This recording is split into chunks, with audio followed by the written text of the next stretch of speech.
I think we really need to just appreciate that the nervous system is designed to orchestrate all the processes in the body, not just thinking and not just behavior. And really can be divided into 5 things. So there's sensation, and sensation is really bound or restricted by the receptors in the body. So receptors in the eye that perceive photons, light energy, receptors in the skin that perceive pressure, touch receptors, smell, taste, hearing, etc.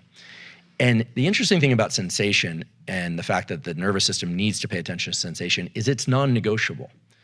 The nervous system of humans is designed to extract physical phenomenon from the universe that are non-negotiable, photons of light. I can't see in the infrared with my eyes, and I can't see ultraviolet light with my eyes, and I can't perceive that because I don't have the receptors for it.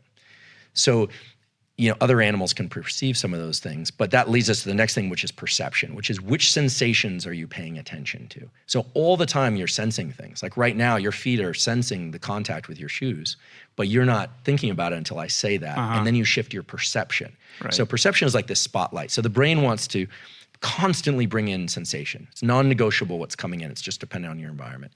Perception is negotiable. You can control that because I just said shoes and you thought about your feet and there you are. Then there are feelings, which can be a little bit nebulous, but feelings are a link between our emotion and it generally invokes the body, sensations in the body and concepts in the mind of what those sensations are about. That's really what emotions are.